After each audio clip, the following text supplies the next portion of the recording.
Street cred sports. Street cred sports. I'm crossing over. I'm Euro stepping. Hello, this is Keenan of Street Cred Sports Training, and welcome to another episode of Time to Ball. It's episode 124, 124. It has been a while. Congratulations, man. Thanks, man. Back with my guy. Lee Williams. I'm sorry. It's never going to get old. You actually point to the camera now. What's up, man? Man, not much, man. Just really trying to, get our first live period is April 17th, 2 weeks away. Oh, yeah. So we got to practice out of town this weekend. Really just trying to really dot a few I's and cross a few T's, yeah. Man. That's it. Got some injuries. I wish the live period was kind of pushed back because the regional track meets are right during that time too. So there's a lot of kids gonna miss, and so it's just trying to balance on that prom and all that stuff.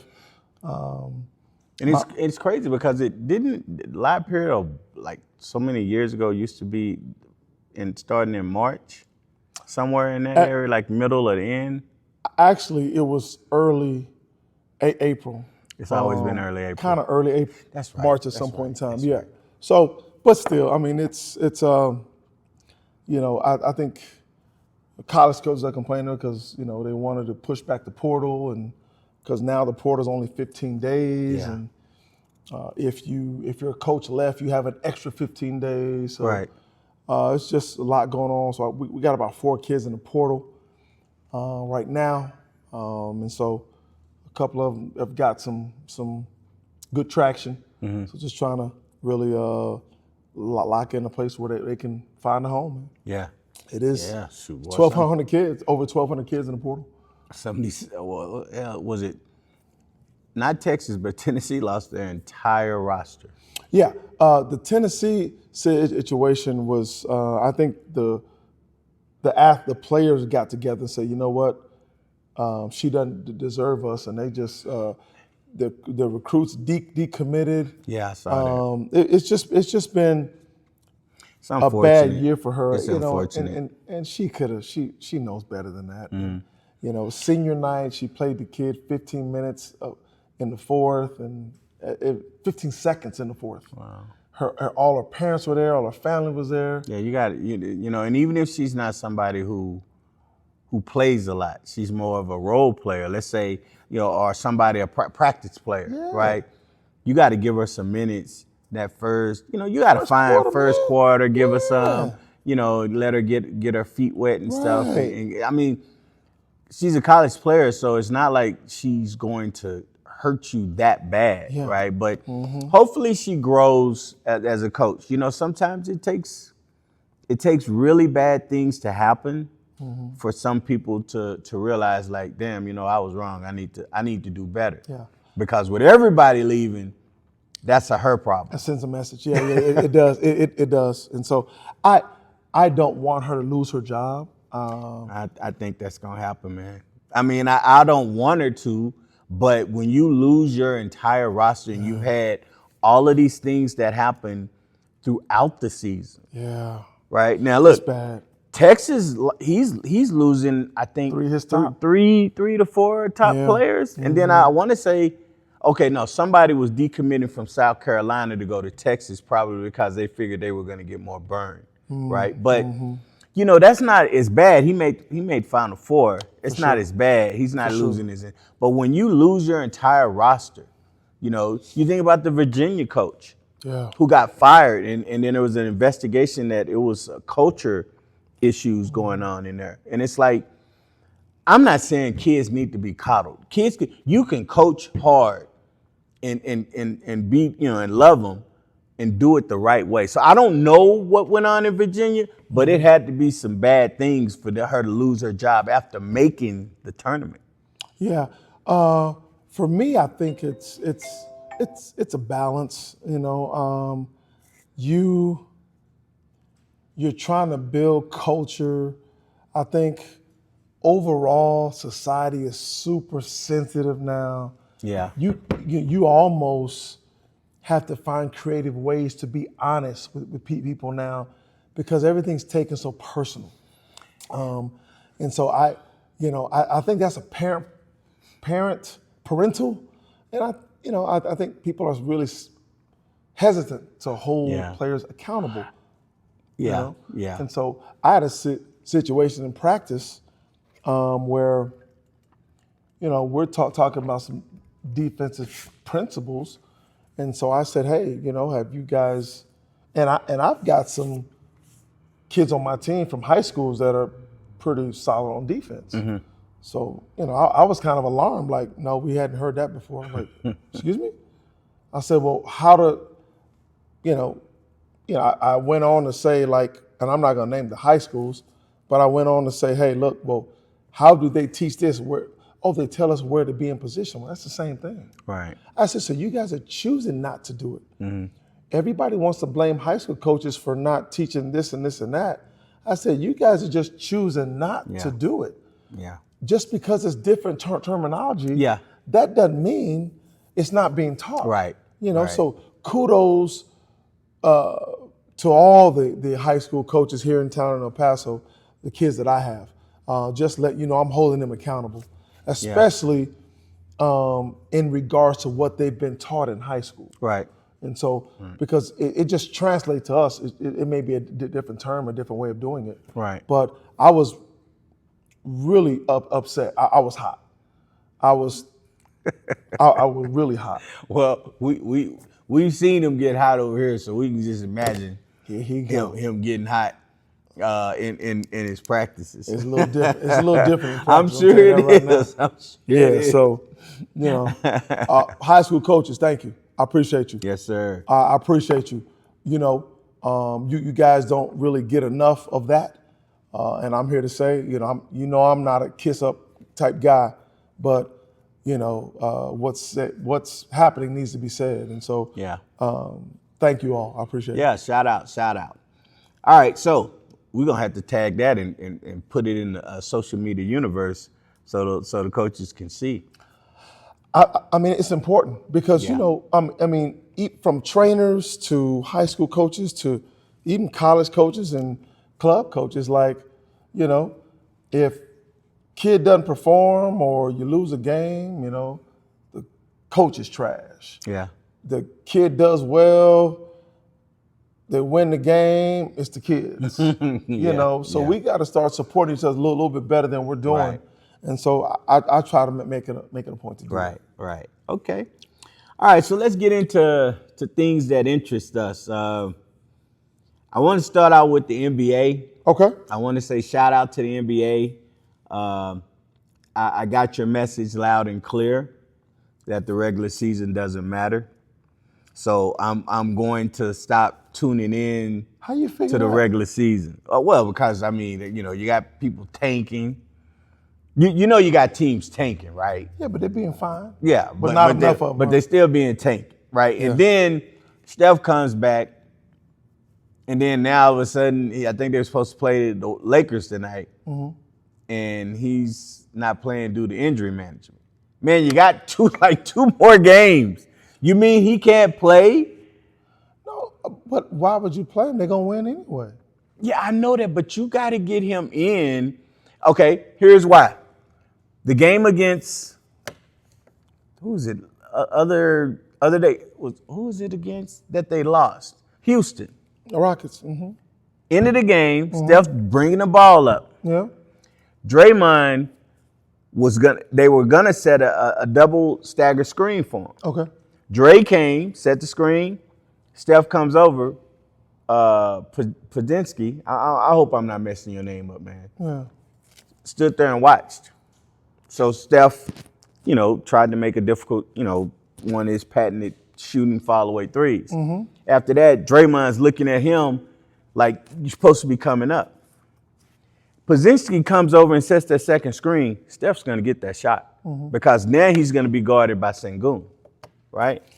But so my point is you need to be able to make sure you have those reps to remedy that. That's a Pozinski problem. You blaming that on Steph Curry? No, I'm not blaming it on Steph. Okay. I'm not saying it's Steph's fault. I'm saying, but you have to have Steph play more so they get those things corrected. They get the machine going, right? No, Pozinski screwed up the machine. Exactly. Pozinski screwed up because Steph hadn't been playing, and he was just kind of like, well, what do I do? But he's not new, Kay. Yeah, I know that, but he ain't been playing with him. So my point is, this is not about Pozinski. My point is this. They're doing the injury management for Steph, so he's not playing tonight. You got other players that don't play as much as they need to throughout the season for various reasons. I'm not saying they're doing it intentionally, but the message seems to be, and you hear other people talking about it, the regular season doesn't matter. Let's get to the playoffs. You even heard players say that, man, I just can't wait to get to the playoffs, right? Well, when the final stretch, okay, yeah. Look. What you guys don't know about him, okay? Not many know about this about him. Every 6 to 9 months, he finds something to boycott. Okay. No, I don't. What I boycott? It was Twitter last year. You know. Oh yeah, I'm still on Twitter. He made me. I said, "Oh yeah, I'm on Twitter." Hey man, you can't be on Twitter. You gonna be my friend. No, I did not do that. I did not do that. Now, I don't mess with you, man. I mean, I'm glad you put the butter on first with the toaster, man. Look, I just said I don't mess with Twitter. If y'all mess with Twitter, that's good. He made me feel this small. It made me feel so bad I had Twitter. But you know the thing is I explained to him why, right? Just like he explained it now. I explained to him why.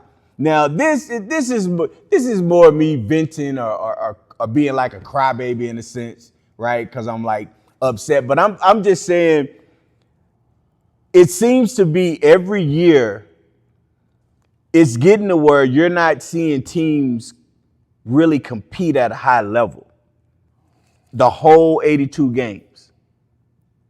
You will have some spot games. Like, for instance, the Thunder sent the message to the Lakers that I already knew when they blasted them by 30, right? Yeah. 30, 40 points, yep. Right? So that's one of them games that you circle.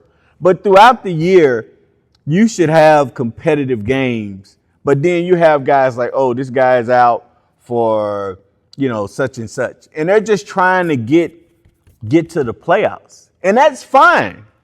That's fine. Yeah, because some teams are one injury away from it being over. Come on, man. You got to play. Oh, okay, Look, number one, I don't spend my money to go to games anyway because of this stuff. I'm gonna be hot. If I go to the game and then they announce that this player is not playing and it's a player that I'm coming to see, nah, dog, you going to get your ass out there and play. I didn't spend my money to go there? Nah. But that's another subject.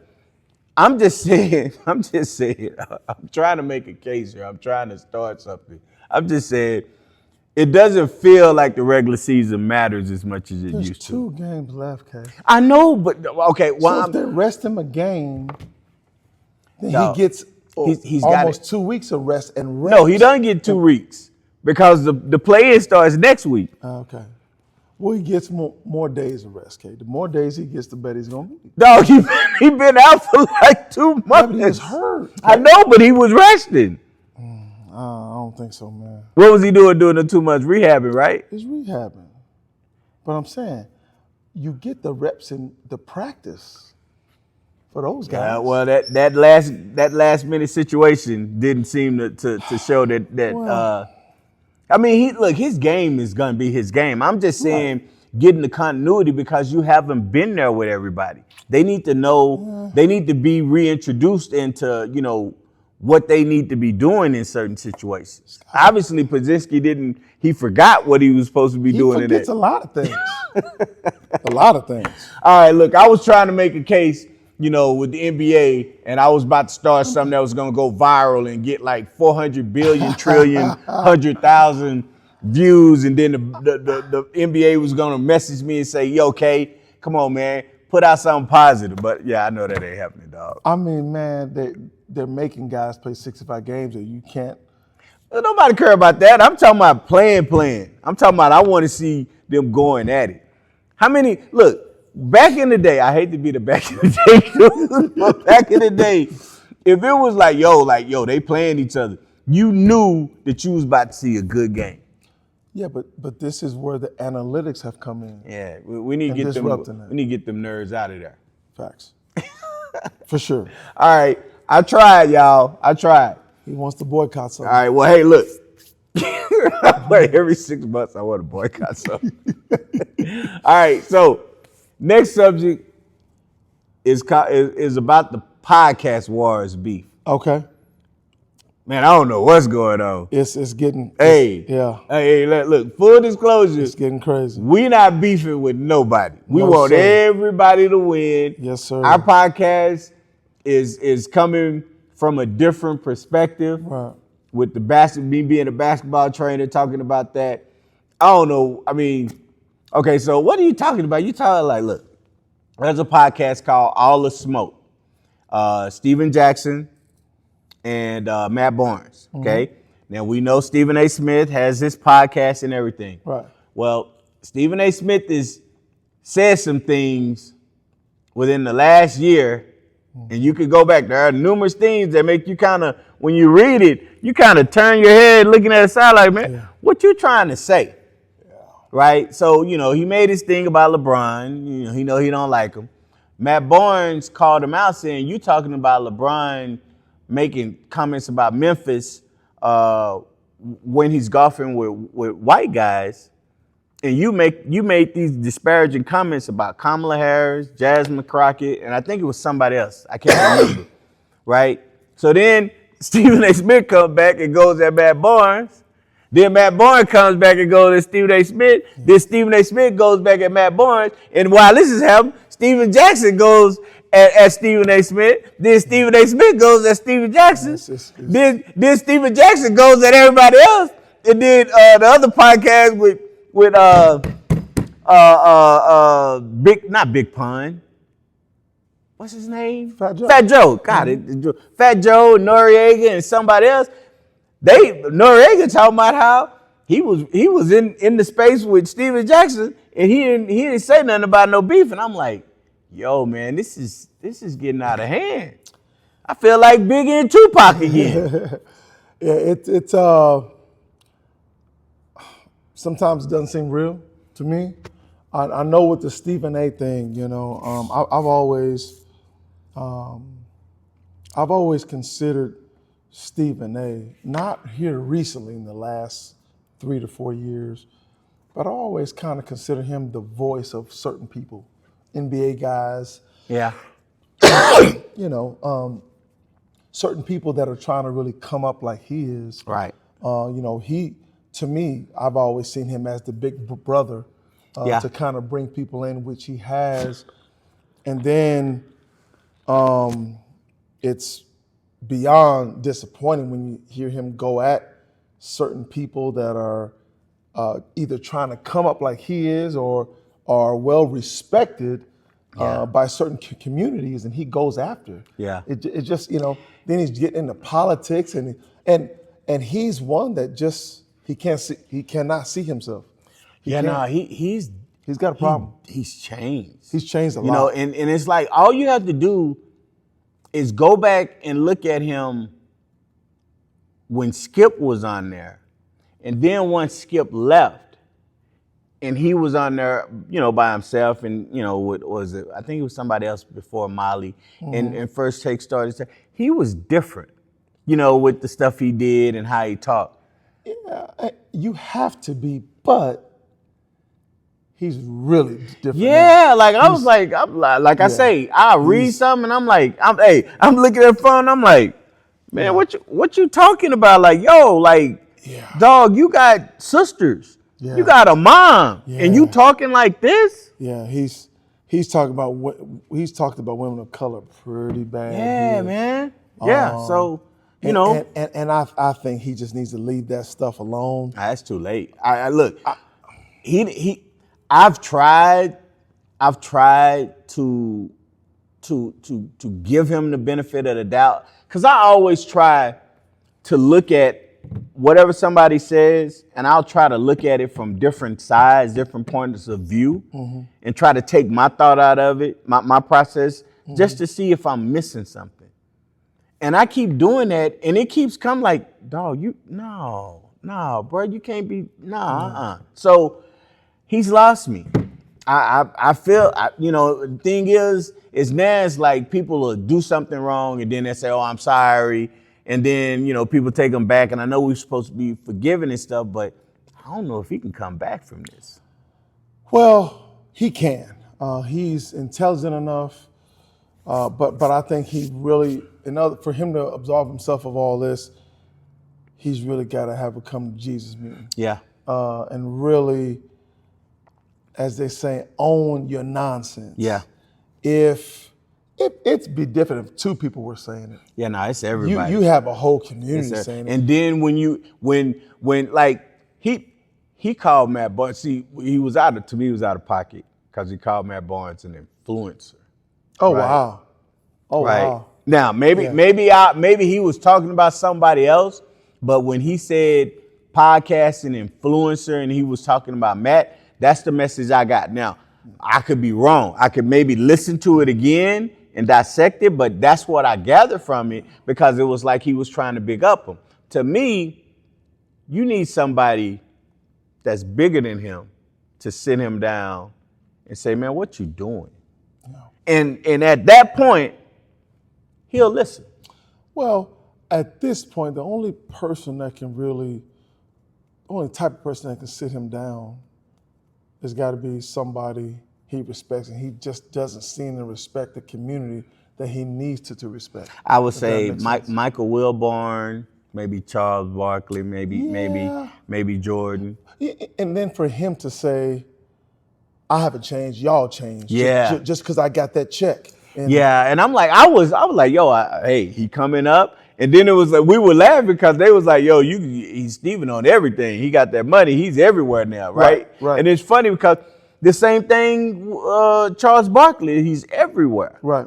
But Charles has always been, he's been himself. Outspoken in himself. But he's never said anything to this effect. No. Man. I mean, did you see how he made the comment during the NCAA about the UConn kids' family, about how, we need to start treating these the immigrants better. He said it on CBS. I didn't hear that. It was, I think it was before the Final Four, but he made the comment. Bruce Pearl sitting in the middle. Oh boy, yeah. And he didn't say nothing. And what's his name? Burleson, Nate Burleson was like, "Bless you, Chuck. I love you." And I'm thinking to myself, was that a subliminal message to Blue? Because him and Bruce Pearl are really close. But was that a subliminal message to him with the stuff that he said? Well, Bruce needs to really settle down. Yeah. Because he said some outlandish stuff here lately, which is why he's not coaching at Tennessee. I'm surprised they put him on CBS. I'm very surprised at that. I'm very surprised they put him on. And I'm not saying you can have your views, but it's just some things that you say that's like, and it's like people feel like they comfortable saying and doing anything now. There's views and then there's being disrespectful. Right. And that's what it is. So that the podcast hey, you might see us next week all vested up. We might be vested up, I might have my do-rag. I'm bumping my Scarface, ready to get in the street or something like that. I'm just saying, I'm talking, man. I'm too old to be beefing. As they say, they're doing too much. Yeah, they're doing too much. Everybody has a space. That's the thing. And look, nobody could come and say, oh, well, you just no, y'all better, Chuck said, y'all better Google me. Right. I started my podcast before COVID. We started when we had it on Facebook. We were doing it with me and Thomas. Right. And then once COVID hit, and Thomas was like, man, what you come out? Like, man, I ain't coming over there. We on lockdown, dog. Yeah. And April was like, well, why don't you just keep going? And I started it. So I have a podcast. I think it's on Spotify now. That's awesome. I had back in before, what was it? 2019, maybe the beginning of 2020 is when I had the podcast. So yo, I'm a OG when it comes to the podcast. I don't need to be seen or known by no 500 million people, but I'm just saying the timestamp is there. So I'm not beefing with nobody, but I think it's so much that the public wants to hear from these players and these people about their opinions with stuff. We don't need all of that. You got Kenyon Martin and Tim Thomas talking about come on, man. Yeah, so let's do better, y'all, because let's do better. And Kenyon Martin getting sensitive nowadays, boy. But I don't know. Yeah, well, but yeah, he from the house, so yeah, I got ride with Kenyon. Yeah, I got ride with Kenyon. But don't mean I. But he has some valid points though. Yeah, he does. So, man. All right, so let's move on to this next subject, and it's kind of going back to what you said earlier, which is why I kind of smiled when you brought it up. Is there a walking a line between being an asshole and being truthful? Yeah. Now I'm talking about from a coaching or training perspective. Here's what we were the Lakers the other night. There was an issue with Vanderbilt. Okay, where he got taken out. JJ Redick called timeout. And Vanderbilt came over, and they had some words, and he went out. He was taking Vanderbilt out the game. And they was asking him about it, and he was saying,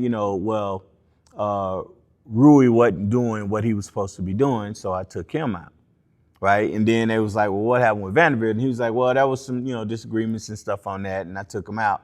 So everybody was saying, well, the thing about JJ Redick is, everybody says he's an asshole, but he's not an asshole. He's truthful. He's direct, right? He tells you how he feels. He tells you like it is, and it's up to you to do that. And I was like, and I started thinking, I was like, and it's like, people got to stop being sensitive. And I was like, yeah, you know what? I think when you're walking that line, I think the difference between being truthful and an asshole is how you deliver the message. There's a way to deliver the message. Because I started asking myself, like, well, am I truthful or am I an asshole when I'm training these kids? And then I was like, I've never had a parent, even when I've gotten on the kid, I've never had a parent to question, or stop training with me because of that. Yeah. So I must know how to deliver the message. Yeah. You know what I'm saying? Yeah, when you talk about this subject, I am the poster child. My picture is right there. I'm just gonna be honest. It's partially how I grew up, just dead honest. Yeah. But about probably 5 years ago, we started, just talking a little bit more about business and things of that nature. And I learned how to rephrase things. Yeah. I'm still saying the same thing. Yeah. But it's not as harsh. Right. And so I've gotten better at that. My players have said, boy, you still need some help on that, coach. But I mean, you were very instrumental at helping me with that. I will say this as well. A lot of times it depends on who you are.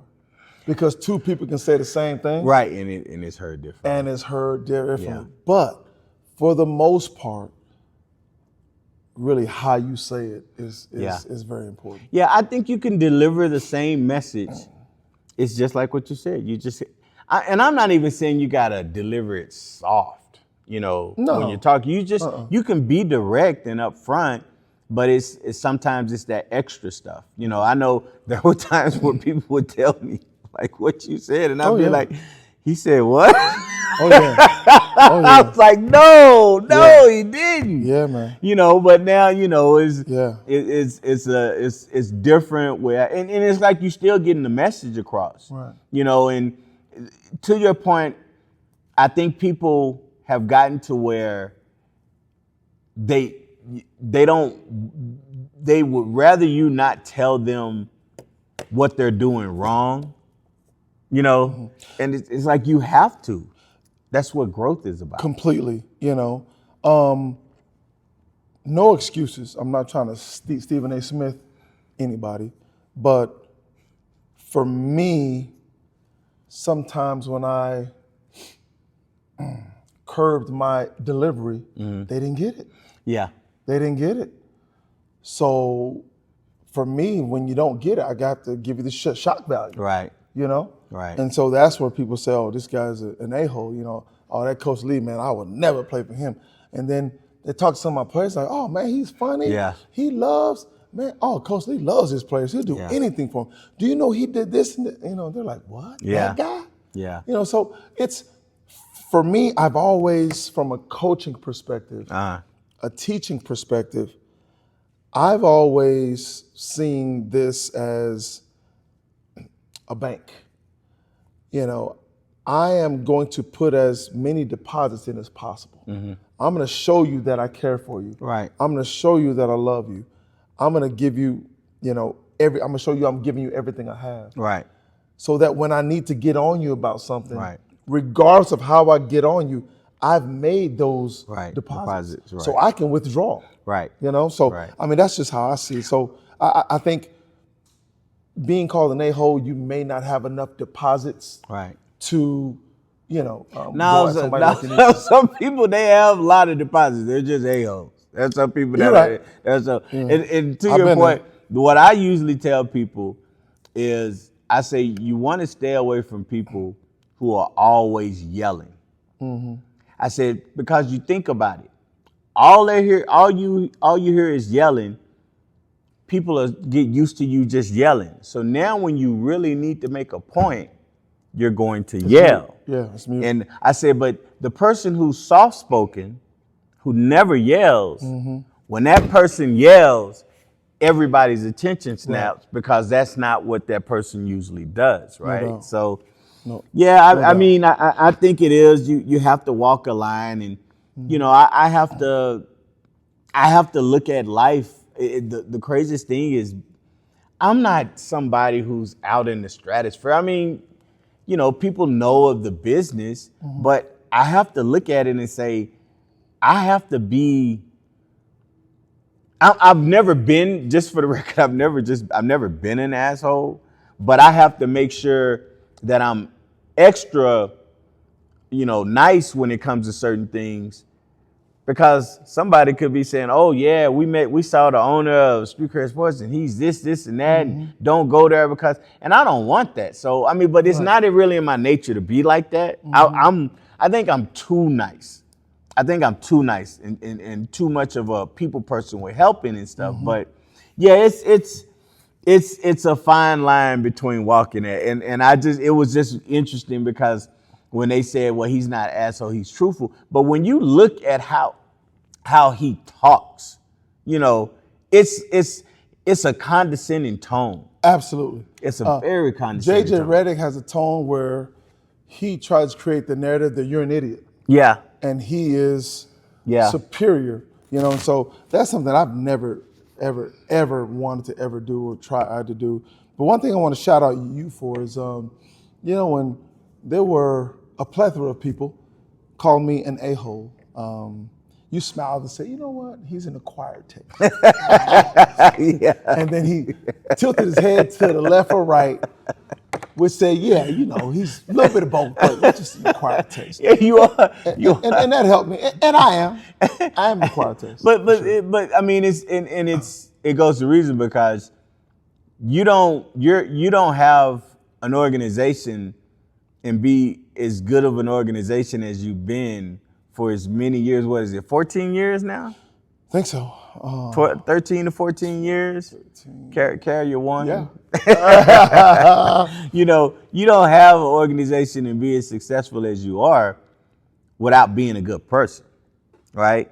I mean, even if somebody has something that's good, if they're a really bad person, people won't go there. Yeah, and it crumbles, right? No doubt. So you have to be a good person, and not everybody, will gravitate to the way you coach and the way you are. But the thing is that you're always honest with them. Yes, So as long as you're honest, you know, and they know up front, then, you know, they have to make a decision. But correct. Yeah, we might have to make a list of people and say, is this person the asshole or is this person the truth? I like that. That'd be good. Who's walking the line? Who is it? You know. That's good. I like that. All right. So last thing we're gonna get in that interests us is want to talk about Cat right quick. Oh my gosh. Karl Anthony Towns. Yeah. There's no shade that I'm throwing at him. Yeah. What it is Cat is who he is. And people should really stop trying to force him to be something that he's not. Mm-hmm. And here's what I mean. Yeah. I watched the Knicks play the Thunder. Mm-hmm. There were multiple sets and occasions where Cat had Caruso, Lou Dort, I think Shea was on him a couple of times. Put it this way. He had multiple people guarding him that wasn't Chet and wasn't their other two bigs that they have. Mm-hmm. Everybody who was guarding him were guards. And he was out on the perimeter, and he never was like demanding the ball, pushing him in, turning over and shooting up over him, you know, and forcing them to defend him different. But he's been like that throughout his career. There have been some times where you see him go in the low post, right? So you figure, okay, maybe he got it, right? But that's not who he is. So I've screamed at the TV a few times with him, but I'm no longer going to have that type of issue with him. I'm not gonna call. He's very talented. I just see that his mentality is not. He doesn't see what everybody else is seeing. And it's not, you can say, oh, dog, you don't know, you ain't playing the league. Like, look, I'm not the main one who gets on him. Shaq and Charles and other guys, they're getting on him. So those guys aren't bums. Yeah. They're seeing the same thing I'm seeing. Yeah. He's not taking advantage of mismatches. Yeah, you know, Michael Jordan said something a long time ago, I think, when he hit the 7 threes against Portland. Mm-hmm. You know, how come you don't take more threes? And his comment was, you know, if I start to work on my three, that's all I'll settle for that now. Right. I want to really put more pressure on the defense. Right. You know, and so I think he's so talented. It's like the gift and the curse. Yeah. You know, and in his mind, he's really sensitive. I mean, really sensitive, and he doesn't see. I think if he changes the trajectory of his thoughts, people are really trying to call him up to really dominate in this league. Yeah, and he sees it as people talking bad about him. Yeah, but I don't even think he's sensitive, because in my mind, if you're sensitive, you're gonna take notice and then you're gonna show people, right? That's kind of how I see it. That's kind of how I see it. Yeah, that's what you would do, but no. Anybody who says foul, like, you're sensitive. Yeah. You know. I'm sorry. That was bad, but that's how it goes. He's just sensitive, man. And there's not many people that can get through to him. I'm gonna clip that. I'm gonna clip that. That's gonna go viral. I'm gonna put that side everybody's by side. heard it. You can put it side by side. With Karl Anthony Towns. Oh man. Hey, so now, yeah, I mean, look. I really do think if people, and maybe no one has sat down with him, and just said, look, maybe they've talked to him about it. I know he's been talked to. I know he's been talked to. But if somebody sit him down and look at them, I know they've done that. Look at them. I don't think they have. Man, look, he's been in the league for this long. He's played for different coaches. He's had different players around him. Right. It's not like he's been in the league 2 or 3 years. He is who he is, and that's the thing. He is who he is. That's not something that is in his DNA. I'll give you a perfect example. Had a kid that I'm training, and he's getting more comfortable with a new team. And we work a lot. They have him playing as a post, but he's really a guard, but he's one of the taller players on the team. Yeah, okay. So, you know, but the coach is allowing freedom. He's allowing him to shoot and stuff. That's good. And he has opportunities to shoot, and he doesn't always shoot. And I asked him about it the other night, and Dad was like, "Yeah, he don't shoot when he had the opportunity." And I was like, "Why don't you?" And so he had this look, and I said, you don't really care about taking advantage and being aggressive and shooting. You just want to play, rebound, you get some shots up, you play defense. That's pretty much, he was like, yeah, coach, that's, I don't care as much about that. So I had to look at Dad and say, that's not in his DNA. That's not who he is. Reminds me of Lamar Odom. Mm-hmm. You can't turn somebody into somebody that they don't want to be. Yeah. And that's what it is. For years, people are trying to turn Karl Anthony Towns into Kobe Bryant. I'm saying with that mentality, or Michael Jordan. I'm just saying with the mentality of recognizing, okay, I got a look, or Shaq, or Charles Barkley, I got a little guy on me, I'm just gonna bounce, I'm gonna take him down. I got a big guy on me, I'm gonna take him out and make a move on him, right? We can't worry about that no more. I'm gonna enjoy Karl Anthony Towns for what he brings. And when he's not successful, when he could be successful, I'm not gonna get upset. I don't even mean that in a disrespectful way. I'm just gonna enjoy it. Well, I think whoever's in his camp needs to get their inner Keenan. I'm telling you, man. And okay, so let me ask you this. Yeah. Because I've long held believed that by your fourth year, you are who you are. I would agree with that.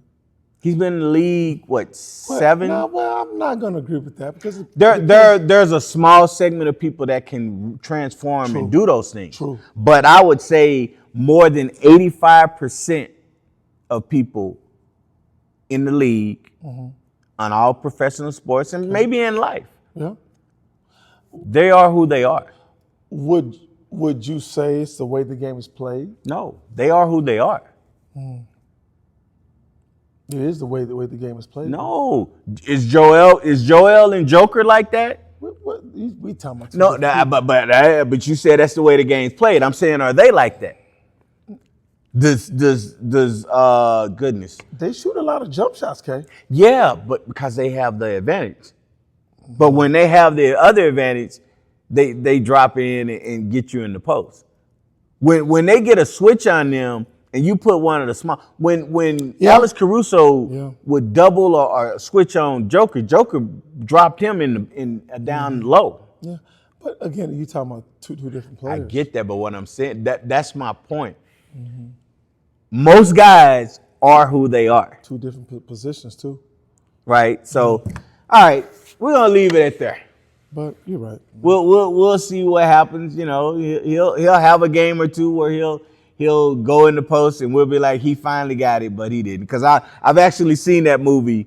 I've seen the series. I'm on season 4 of that series where he's done it. So I'm good with it. I can enjoy it. And remember, I'm the guy who has the message loud and clear, man. People gonna be calling me out, man, that dude's a bum over there talking about NBA like he ain't gonna watch it. Look, first of all, I'm tired of trying to figure out what streaming system I'm gonna watch the game on. Man, it's bad. Like I was trying to find a game for my dad. I'm looking. Oh, you don't got Paramount Plus. Yeah. Pretty soon they gonna have it on Tubi. Now I'll pay for Tubi. I love me some Tubi. I've never had Tubi in my life. We gonna have to talk about Tubi because Tubi is one of the best streaming services on there. Oh my God. People don't get Tubi. Yeah, no, it's free. You don't have to pay for Tubi. But I tell you what, I would pay for Tubi. If Tubi would be on the rotation before some of these other shows, for other streaming services, I give up Netflix for Tubi if I needed to. Never. Boy, you better get on with Tubi. Man, look, Tubi, somebody gets shot, they lay on the ground, their eyes open, they say, hey, we cutting? It's bad. It's Tubi's bad. Tubi is bad. It was one where the lady was holding the baby and the camera was up there and you could tell it was a fake. You talking about ghetto. In another one, it was like, I think they said it was like, I don't know if it was a meme, if it was really in the movie, but it was like a slave and I think they had braces. It was like so. I was like, man. Hey, Tubi is the Oh my T-Mule, God. the T-Mule television. Hey, I'm telling you, but I'm not saying that I love watching Tubi. My wife would tell you I love watching Tubi. They got some funny shows, but I tell you, boy, it's like, I watch the show and I'm like, I'm thinking it's gonna be this, and I was like, oh, wait a minute, hold on. I didn't know it was gonna be that. Somebody get killed and then they show up in the next scene. It's like Tubi is like everything rolled into one. You can watch anything on Tubi. I'm telling you. So yeah, y'all go and watch Tubi. It's crazy. You know what? I'm gonna have to call somebody. We're gonna be sponsored by Tubi. I'm gonna have the purple background. Tubi. Let's go to break. I'm about to go home and watch me a Tubi movie, man. All right, okay. We're gonna take a break and we're gonna be back. I don't know nobody. All right, we're back. I had to put in a call for Tubi, so we're gonna see what happens. We might be sponsored by. If there's a streaming service that I'll be okay with being sponsored by, it'd be Tubi. Tubi is for us. It probably should be named FUBU because it's for us by us, baby. You mean Timu? Timu TV. Oh man, Timu TV. Man. That's what it is, man. Oh man, that's bad, dog. They had one where it was a scene where somebody got shot and they were dead. And then they had the coroners and stuff come over there. They looking and taking pictures of the body. He breathing. He breathing and twitching. Opening his eyes. Come on, man. Oh my God. Come on, man. Oh my God. It's so funny. I'm gonna have you. I'm gonna record the one scene it was a Christmas movie, Christmas with the Fam. And it was one of the funniest scenes ever. April was rolling. April was rolling on this scene, man. It was shot. It was in Dallas too. That's the thing. It was in the hood. The show. I was like, man, is Tubi based in Dallas or something? Because all of the shows and movies seem to be in Dallas. But all right, let's move on. I could talk about Tubi forever. Oh, let me put my. Sorry about that, ladies and gentlemen. All right, so let's get back. See, we got a Tubi podcast right now. You stupid, man. Phone going off and everything. People walking in between. that fly you People knocking on the back. Hey, man, y'all got to hurry up. We got close. Oh, my God. All right, let me get back. I'm bringing it back. Okay, so let's get into our basketball ideology. All right, so I saw something, and it was weird, but I guess my question is, do you feel like there are too many different high school all-star games here? Because there was the El Paso Greater showcase. Mm-hmm. The Borderland had a showcase. Mm-hmm. And then I saw something that Lower Valley had a showcase. Now, I'm not even saying there's anything wrong with different, showcases. Mm-hmm. But I could have sworn it's maybe one or two more that I'm missing that were out there. Yeah. And I'm like wondering, why don't we have, because I know Wayne Thornton used to do the McDonald's. Correct. And it's like, I hate saying this. I'm not even saying that we're doing it comes across as participation type stuff. Because the kids that I want to say the kids that are in these showcases, in these all-star, games, are players who were recognized for all district or this and that. Mm-hmm. Do you think it's too many? Man, it's beyond too many. Listen, there's one all-star game. We need to have one all-star game. I know when I played, there was one all-star game. Right. And it was ran by El Paso Times, whatever, what have you. El Paso Times was linked to it, if that makes sense. And it was one all-star game. Yeah. And it was, I think it was the McDonald's game, if I'm not mistaken. And, that was it. It's people put all-star and everyone reacts. I had to talk to a few players and get them to understand that coach, I got an invite. Well, to what? All-star game. Well, where? I'm not going to name the spot, but it's like they sent you a text and that's how the invite. To me, it's just ridiculous. It's watered down. It's a money grab. It's a money grab. I'm not even going with the money grab. It's thing. a money grab. I see what you're saying. The watered down is for me. It's embarrassing. For me, I get what some people are doing because they're trying to give some of these kids, some of them are trying to give some of these kids, an opportunity to showcase because, for their accomplishment. Yeah. I don't know if all of these kids that are running in these things were, first, second, third, all team, all state, all region or whatever like that. I don't know. I didn't pull up everybody's name and look.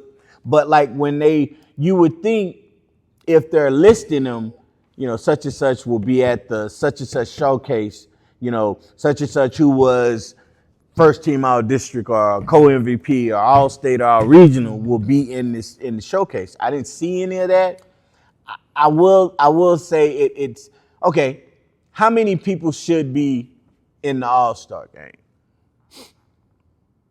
Would you say? I would say between 40 kids total. No, man. 20 on each side. No, I'm thinking 10 on each side. Okay. 10 on what each about, side. What about 12? Because your actual roster is maybe 15. Are you including juniors and everybody else? No, I would. See that. Okay, now that's the thing. I think the El Paso greater one just for seniors. Correct. So that one I actually would just kind of take out. It's different because that one's strictly for seniors, right? Okay. Right? Mm-hmm. I don't even know if there. What are the qualifications for that? Is it just you have to be a senior, or you have to have? I know your coach has to be a part of that organization, and then, whatever superlatives you got as far as all district, first team, and they recognize. I've been to that event the last 3 or 4 years. It's a really good event. Right. They give out scholarships. Excuse me. So they do a lot of things, and those ladies work really, really hard. I think the guys need to start doing something about that because it should be one. It should be one event that's for the girls and boys. BSN had one at one point. They had it at El Paso High. It was, and I think that one's through this other organization that does it because I think they were listed as like a sponsor or something for this other one. But and the problem is the players don't prepare. Like when I knew I was going to be in the All-Star game, man, I knew 2 to 4 weeks in advance. Right. Yeah. I worked my butt off to perform at a high level in those events. Yeah. And these kids, at least the game that I saw at Greater El Paso, it just wasn't good. The event was good, right? But the play was just, man, at an all-time low. And they had some really high level kids at that, as far as in the city, and it just wasn't. So I'm like, and I just bring it up because I was like, oh, they're doing one too. Yes. But then I start to wonder, like, okay, well, did they exclude certain areas of the city? Valley had one, huh? Right? Did they? Were there no Lower Valley players that were in the Greater one or the other one, or Borderland? Or some of the other ones. So it's like, hey, well, y'all not, because look, if and I'm just saying Lower Valley because it's that one, but if the Lower Valley Showcase had players that were quote unquote all state, all region or whatever, that high qualifications, and they weren't invited to some of these other ones, then you got to start questioning these other ones. Now not the Greater El Paso, unless that Lower Valley person was a young lady was a senior, and she didn't get. But it kind of felt like, man, everybody's doing one, It's just like everybody goes, Nationals. I'm going to Nationals. Well, where? San Antonio. What? We're gonna play on the San Antonio Spurs floor. Man, stop it. Yeah. No, I had to have conversations with some parents about that. letting them understand what that is. I just really, how do we fix it? Well, some people are going to say, well, it's not broke. We're giving more kids opportunities. But number one, here would be my biggest gripe. You're doing it to showcase kids, right? Is it just a game where you're celebrating their accomplishments as seniors? Like you say, Great Air Paso, they give them scholarships. They do a good job. Right? They do it. But do you have any, or are there any college coaches there? Or are there any scouts, media there? Yeah. The Greater El Paso event, they've had scouts there every year. Okay. Every year. So, where are the scouts from? They had, kind of the local area that one year they had. So Ross, they had Western. They have actual college scouts. Okay, I thought you meant like media scouts and stuff like that. No, I'm sorry. But they have actual college. Okay, yeah. That to me, that's a great thing, right? But like the other ones, if they don't are they doing it? Because it's like you do this stuff to recognize it, and if you had the best of the best talent, then you want to showcase them to someone. Parents, look. Just being honest. Wait a minute. What side are we on?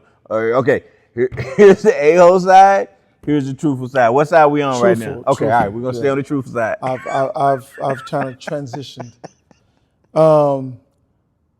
You really have to be aware of. You really have to take because they're using emotion behind it. Every parent loves to see their daughter get invited to certain things or whatever, what have you. You have to decipher from what's reality and what's not. Right. Like, what is this event going to bring you?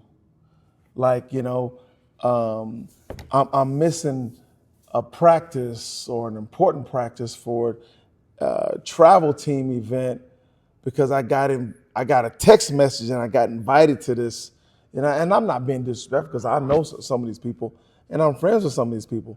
But I'm saying you have to decipher from what's real or not. I'll tell you a story. I think I've told this story before, but it applies here. When I was doing my showcase, back when I was doing my showcase, and I had college coaches here, and I was writing a report, sending it up to send it to Tony Swindle, send one to Chad at the time, and I had parents who would be like, well, they have a playoff game.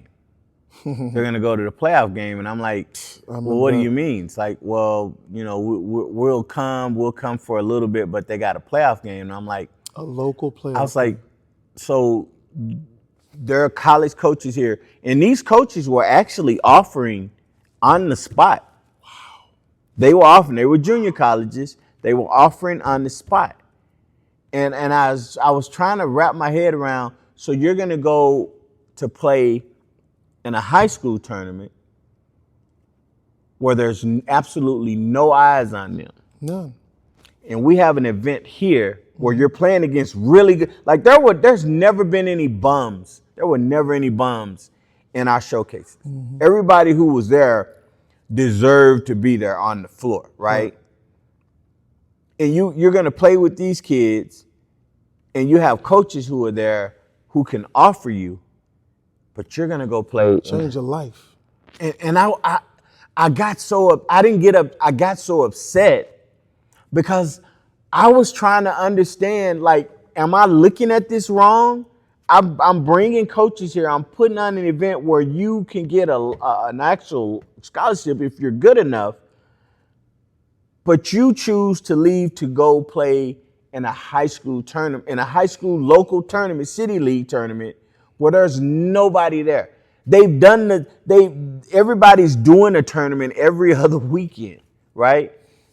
Yes. And it blew my mind. And it wasn't just that one, it was multiple. When Chad was up here, when we were doing the showcase for middle school, there were kids coming in, doing well, and then, I got a game. I got to go. And he's like, what do you mean you got to go? I'm evaluating. Oh, well, he's got to go.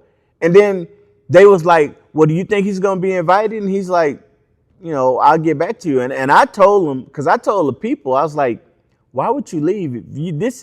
This is something that can change your life. Absolutely. And I would tell, and Chad was like, well, you think I should go? I was like, no. Because at some point, somebody's got to be able to teach, not like show somebody up, but you got to understand, you're not going to get so many opportunities. Man. You're going to be fortunate if you get some. Yeah. It's you can't help ignorance sometimes. You just can't. You know, like people don't even want to wrap their head around what a showcase is. It just frustrates me. Yeah. It really does. Every year, it frustrates me. Every year I say I'm going to do it again. It frustrates But then I say, why? Like I was like, they was like, yo, man, you put a lot of time and effort. I never made money off of my showcases. Wow. It was I'd pay the gym, I'd pay the staff who was there, and whatever little money was left, I'd use it to buy some extra basketballs. Right? So it wasn't like I was like, I'm gonna charge this and get all of that. And then the questions that some of the kids would have, like they were calling, like, what Division I colleges will be there? And I said, well, first of all, this is not a viewing period. Right. So they're not gonna be any Division I. They have no idea. They're gonna be some JUCOs, maybe some NAIAs, maybe a D3 can slide in there if they're able to, but doesn't mean that I can't get the information to JUCO, to D2s and D1s, but they can't attend. But here's the problem: are you D1? And I didn't want to ask that question because I didn't want to come across. I didn't want to be on the asshole side. Mm-hmm. But in my head, I'm thinking, are you even a Division I kid? Yeah, please. Right? Okay. All right. So frustrating. Everybody's Division I, but you don't have any division. You don't have any Division I's looking at you. So it was an experience, and it's just one of the things where I just wonder, like, here's the part, like, I'm gonna say this. I've had people, some that are in El Paso that didn't grow up here, but moved here, and I've had people from outside of El Paso say to me, why are you even training over there? It's like, you need to leave and go somewhere else. I get that every year. You should be somewhere else, man. Like he's like, they're like, the people here don't appreciate what you bring to the table. They don't value it. I say they do.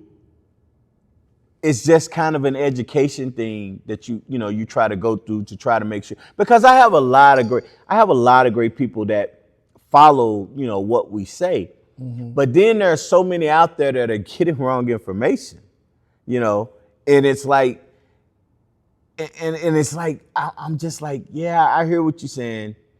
I'm not going to disagree with you, but I'm committed to fighting to try to help this situation. But there are some things I'm looking at doing, but probably not like that, where I would do the showcase, because it's yeah. Remember I did my first one. You did one in, it was at Franklin, I remember that one. And a kid got signed on the spot immediately. D2. Yeah. So it's crazy. I'm gonna have to. If I say something else, I'll be on that A-hole side. So hey, I'm not saying. we trying to stay on this side, but it's creeping over here. So we gonna move on. Hey, why don't you watch this sponsorship from my new sponsor to me? No, okay. All right, so let's finish up here. We're gonna go into You Done Lost Your Damn Mind. Here we go. If you remember it, ladies and gentlemen, like last week wasn't that bad. The week before, that's why we were on video last week, because I don't think we could be in the same room after how heated that one got. So we're gonna see if we can calm it down and not have no furniture and flipping over tables and stuff. See if we can be, professional. All right, so If you had a choice, Okay. well, now, who do you think's the better player? Okay. Paige, Who you got? Paige Bueckers, Okay. or Caitlyn Clark? Now, I was going to say Angel Reese and Caitlyn Clark, but the thing is they don't play the same position, right? Man, really great players, elite. That's the elite of the elite. I would say, and I hate to say it this way, I would say, man, they're just so different too.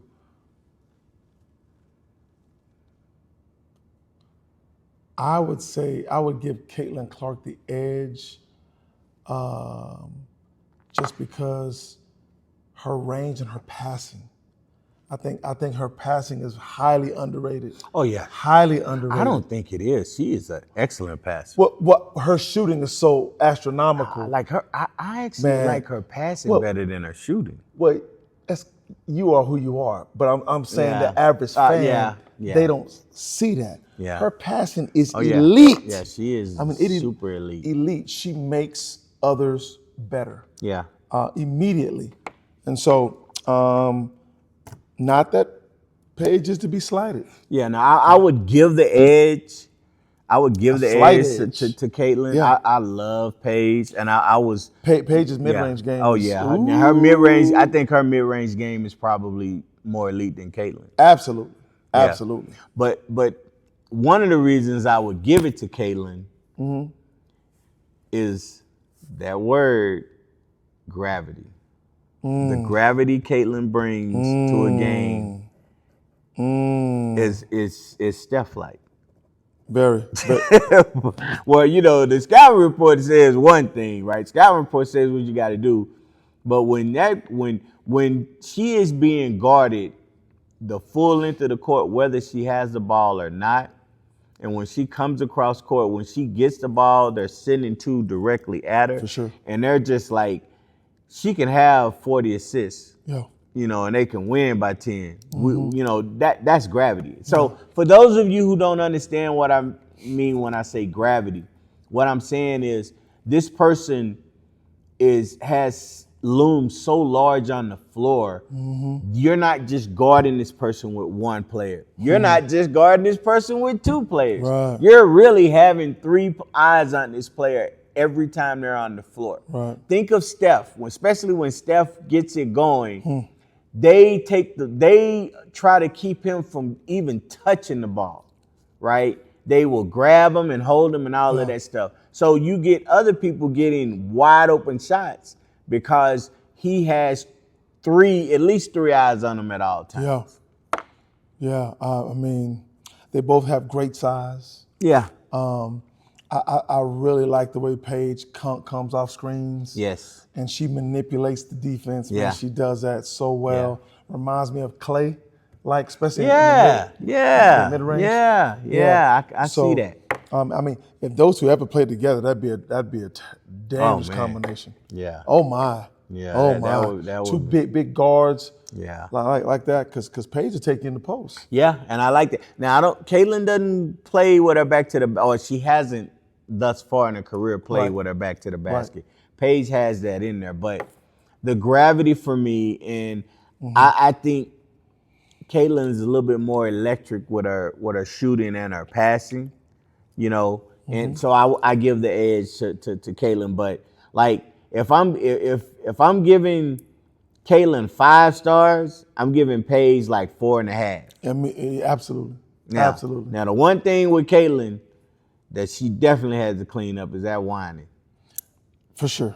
She has to clean up that whining after every call. And, she's doing too much. Yeah, man. She's doing too much. I don't ever see Paige now. So if I was to take all of that in consideration, I might have to go the other way with Paige. Well, because I don't see Paige doing all that whining. That would kind of even it out. Yeah. For me. But just on talent and what she brings, I'm gonna go. Yeah. I'm gonna go. So, all right. So I guess we righted the ship because we agreed on this.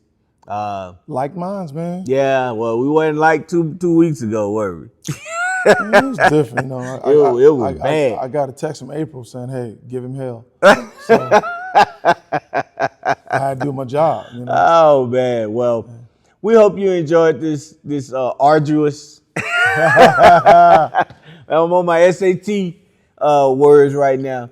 We hope you enjoyed the podcast today. Just make sure you like, subscribe, comment, follow. Let us know what you think.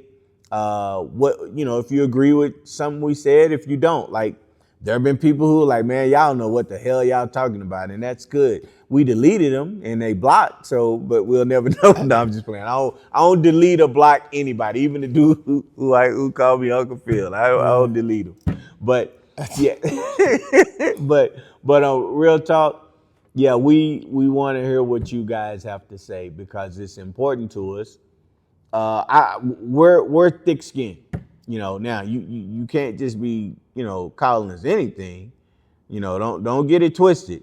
We can, them IP addresses can't be tracked. Just remember, them IP addresses can't be tracked. We could definitely. I got a tech guy that says he could do some stuff that's considered national security illegal. That came to my mind. But he'll take care of me if I ever need him. I all right, it's got to be DEFCON 1, for me to be doing it. But best believe so my man, I might have to test the theory. My man who called me Uncle Phil, I might have to get my IT guy on it so I can show up at his house and say, yeah, Uncle what? No, I wouldn't do that, y'all. I'm just playing. They could be like, oh, he's talking about assaulting somebody and we gonna sue him. I ain't even hit nobody. They tried to sue me. All right, so we gonna get out of here. I gotta verse my man with a Tubi. I'm gonna be sending them all these Tubi memes and stuff because I'm gonna come on home, man. Come on over with us and watch so you can start watching some Tubi. Never. Come on over to the side, dog. Never. Just come on over here. Leave Netflix alone, man. They raising their prices again. They are. Huh? Yeah, they raise. Look, you don't have to worry about no surcharges with Tubi, baby. We don't do that. No, I'm not. We don't do that. Oh, man. We don't do that at Tubi. All right, so we're gonna leave. Even the name Tubi. I love, the first I was like, man, what is this? And then I started watching it, and I just love. I don't know why.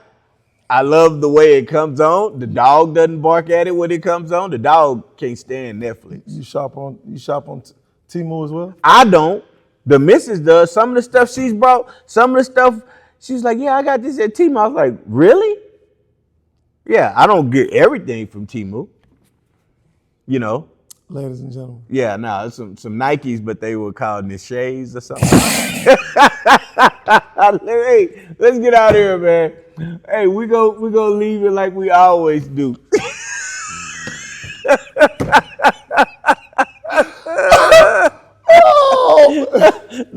The logo wasn't upside down. It was straight. It was straight. It wasn't a checkmark. It was just straight. Oh man, oh this boy man. here.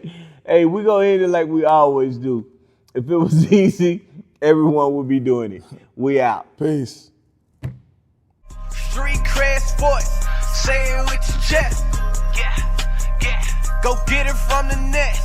Street cred sports, okay, that's a bet.